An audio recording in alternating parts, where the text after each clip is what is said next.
Okay, maayong hapon sa tanan nato nga mga higala, mga kaigsunan, maayong hapon sa inyo ada ano.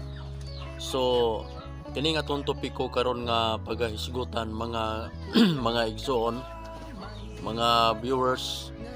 Lahi na pod ni katong niagi ang ato karon is punto por punto ha kay mubo lang nga video atong himuon kay dili kay ta ka-upload kung ang atong video taas, okay?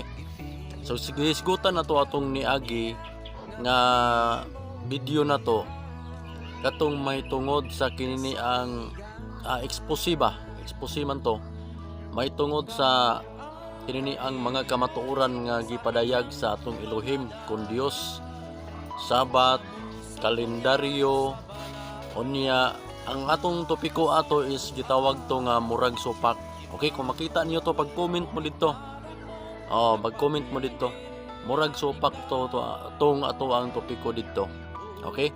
So karon ang gisgutan nato karon kasi katong nangagigisgutan magud to nato ang kinini ang kuan. Kinini ang lalom nga pagsabot sa Sabat diya sa Biblia. So hisguta sa Creation Week o nagisguta sa Bible calendar. Sumala pa sa kalendaryo nga gigamit ni Hope kung nagpamatuod ba nga Gregorian ba siya. Kani review ni gamay ha. Ang kalendaryo nga gigamit ni Hope kung tinuod ba nga kining kalendaryo na to karon gigamit or ang katong kalendaryo sumala pa dito sa creation. So ato to siyang gisaysay dito sa to ang video sa katong topiko nga murag supak o ato tong gisaysay dito. So karon na pod ang atong gisgutan karon, ang atong hisgutan karon kini ni ang gitawag nga relasyon og tulubagon.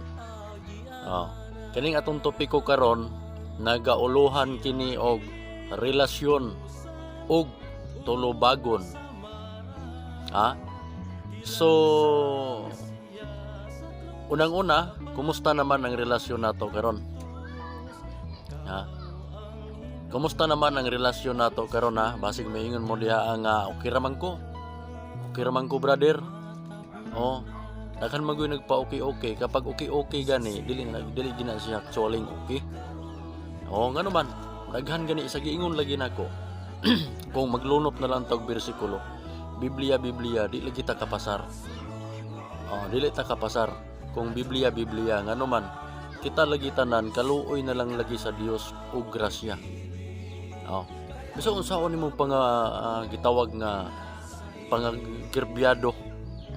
Agirbyado gyud kaayo may tungod sa kanang gusto jud ka maadtog langit. Tanan ta pwedeng mabagsak, tanan ta pwedeng mopasar. Okay? Tungod sa unsa ga-exist nga kaluoy sa Dios. Okay, kumusta ang atong nisgutan karon ha? Dili kita kabuhilog video. Ato na lang ning gihimo ngani. Okay, 3 minutes. Okay. So relasyon og tulubagon. Okay, kumusta man ang relasyon nato karon? Wala ba mo nga suko sa ako? Wala ba mo nga lain sa ko Okay ha, unang Pedro 2 bersikulo 17. Tahuron ninyo ang tanan nga mga tao. Ana siya kasi sa giingon ko na lagi ninyo sa Facebook, walay seryoso kay diha kay kung magtarong ka diha ang imo manggod nga truth is gi-reveal nimo nga gikan sa Elohim nga kanhing panahon og sa karon nato nga na-absorb nga level wala pa ning abot sa ato. Makuratan dayon ta kung dunay mo abot nga kamatuoran. Mingon dayon ta nga bag-o naman na wala man na sa una. Okay. Unang Pedro 2:17 tahoron ang tanan nga mga tao. Okay. Buhat G34 kay ang Dios walay pinalabi sa mga tao. Apil gyapon sa Roma chapter 2 verse 11. Ang Dios walay pinalabi sa mga tao. So how much more kita? Basin bayag mo anak ko sa inyong balay unya dili na mo makahagad og pangapi. So dako ang atong tulubagon ana sa Dios. Nya hambog-hambog pa gyud tangan nga lagad ta.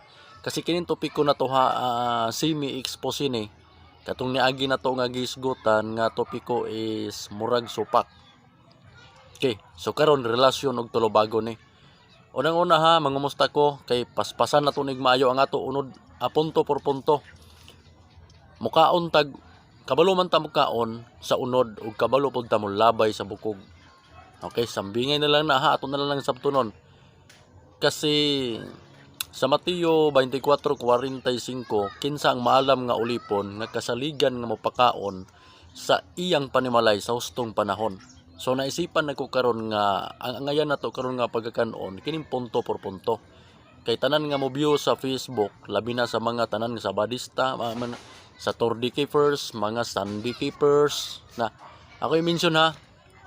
Nagumanatag bersikulo, kanigingon lagi nako walay unsay pulos nga maglunop tag bersikulo nga bisan isa walay nahimong pag-apply sa kinabuhi. Hambugiro ra ba kayo miingon ra ba dayon nga kanaghan wala lagi. Sa tinuod wala nga no way nakita. Walay nakita. Mga kauban nako kaniya, i-prepare ang inyong relasyon kay ngano delikado ang tulobagon sa Dios. Okay? Shout out. Shout out nako. Kumusta diha kay Edgar Dingding, Pastor Edgar Dingding, pastor man siguro ni sa mission. Kani siya. Ganahan daw kuno siya og mga baylo-baylo nga argumento. Ganahan ba ko ni Pastor Edgar Dingding kay dili siya kay ingon nga ang iyang Fosimi debates pero dili siya mo kanana ang pilosopo nga lantogi. Okay, sige. Si Agripino Agad Dirano Jr. Dating daan na siya nga devoted sa dating daan. Maayong adlaw ha sa inyo diha, Gerson Kirim Navarro. Pero ato na ipadool para jud maklaro na tong upaw o maklaro na tong tingog.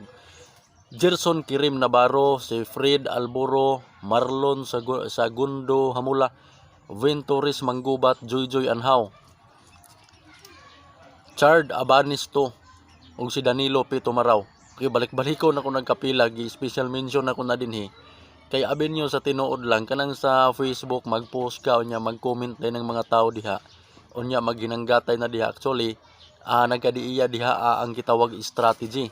Okay, ay baloon ta mo daan, ayaw mo ka-heart ha. No heart feeling. Sa Facebook, ngano, mapildi ka diha kung arang nimo kaayo ka serious kay ang imong gifos nga undanon himuon man ang bukog. Himuon ang bukog ngano nakita sa malamon nga walay isa diha nga magpatumba. Walay isa diha nga willingness ang heart nga magpatudlo. Walay isa diha nga kanang gitawag nga gusto nga mapildi kun dili gusto gyud mo daog. Okay? Walay isa diha nga naghuna-huna nga ubos ra gyud kayo iyang nahibalan kaysa isa wala. Kung maghisgot na natin sa Biblia, doon ay 66 ka books, doon ay 72 ka books, unya kanang duha, direct to the point, dili na kompleto. Ngano, walay basahon ni Jasir, the book of Jasir. So mo ni kung giingon, tapos si Kristo ug si Juan Bautista gitawag sila karaiti, concarites. So gilisod-lisod lagi nako ni si Fred Alboro ug kani si Chard Abanis. Actually, dunay garambol ani si Joy Anhaw, garambol ni bay tungod sa kalendaryo ug katoto ang nabiyaan to nga topiko katong karaiti, concarites. Giingon lagi nako, walay basta-basta di ana makasaysay, basta kay dili mususi sa tanan pagtulunan, sa tanan history. Okay, example. Example, may tungod sa daghang mga study, so aton susihon. Isaias 34:16, susihan ninyo ang basahon ni Jehova, kay walay nakulang niini. Walay nawala sa iyang kaparis. Kay ang iyang baba kini nagsulti na. Sumala pa dito sa giingon ni propeta Isaias. Okay, so 9 minutes ang atong oras. Maghimo magutag mobo ra nga topiko. Mo to ha. Kining ato punto por punto ning ato ang atong topiko karon, relasyon og tulobagon. Kumusta naman ang atong mga relasyon? Human ako naghatag og bersikulo. Ngano? Number 1, Mateo 24:14. Klaro-klaro nga istorya punto por punto kay paspas tong oras. Nagingon diha, before tapuson ang kalibutan, isangyaw una ang maayong balita. Basin baya kung ang atong gisangyaw ani, ang atong ikuan daotang balita. Dili maayong balita. Ang maayong balita nakasentro, nakafocus kanang gitawag nga kinini ang sulak Kristos. Nakafocus kang Kristo. Nakasentro kay Christ tanan. Walay lain topiko ana. Okay ha? Maayong balita. So 10 minutes na nga atong oras. May extend na lang tag gamay kadali. So, subon ako kining atong topiko karon is nagauluhan relasyon og tulubagon. Bay kumusta man ang atong relasyon diha? Mga kauban nako dati, Seventh-day Adventist Local Conference, Seventh-day Adventist General Conference, mga Davidjan, mga vegetarian, mga reform, mga independent rapod sa Saturday kung Sabado. Bay kumusta man? Mabito na akong giingon, taman nga naa mo dinhi sa duol, panganhim mo balay, pamisita mo kay para nga ato ning ko kabilduhon pinaagi sa gugma. Unang Korinto 13 verse 1 to 3, bisag naa nimo tanan. Ikaw ba? Ikaw basta bisag naa nimo tanan. Dinala nako na specific i-mention pero wa kay gugma, wa kay kapuslanan. Ingon ni Apostol Pablo.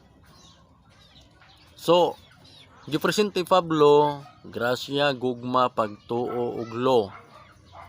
I-reject nimo ng grace, present nimo ng law, wa kay ayo. I-reject nimo ang faith, ipapasar nimo ang law, wa kay ayo. I-reject nimo ang law, ipasar nimo ang grace, wa kay ayo.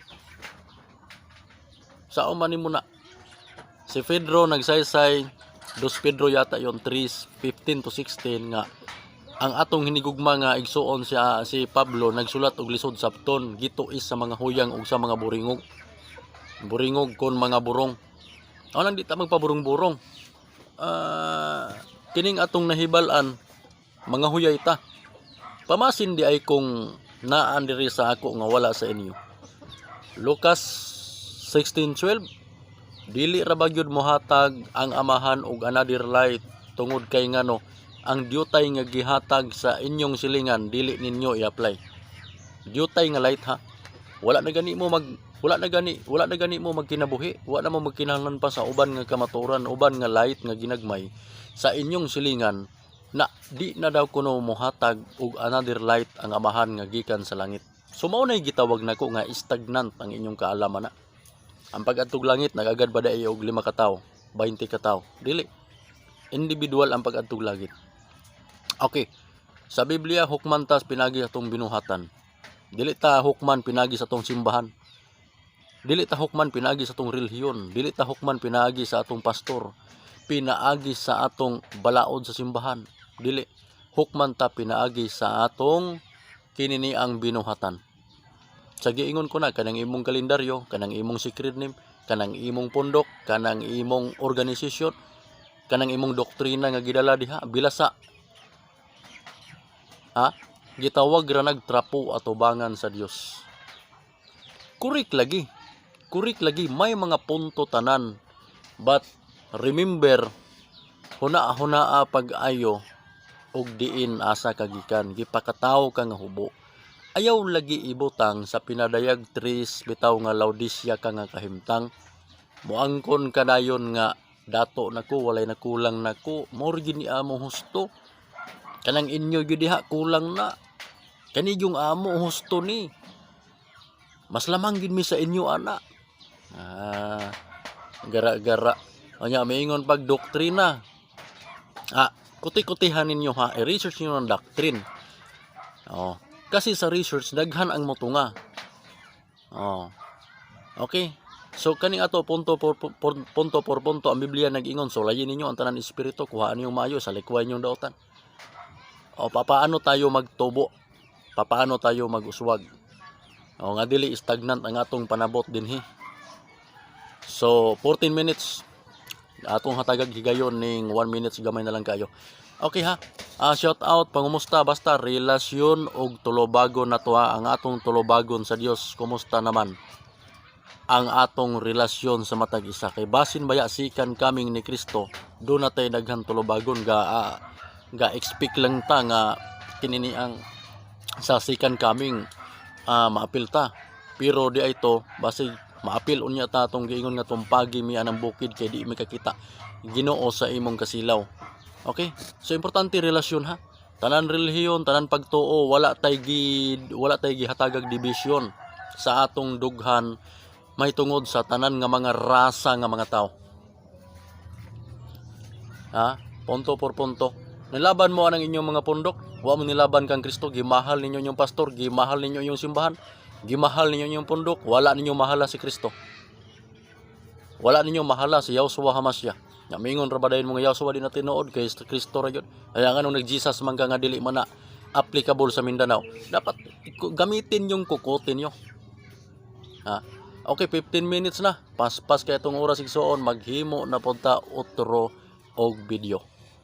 Comment, pangutana, paghimo po mong live, paghimo po mong video, para kay kapoy lagi si tuplok sa comment. Okay ha? I love you sa tanan. Oh.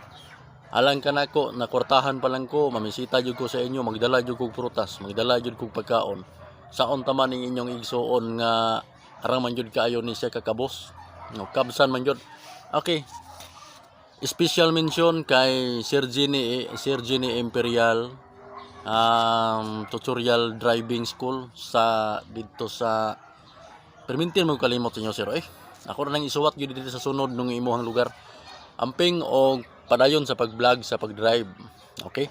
So, ang Dios magpanalangin kanatong tanan. God bless.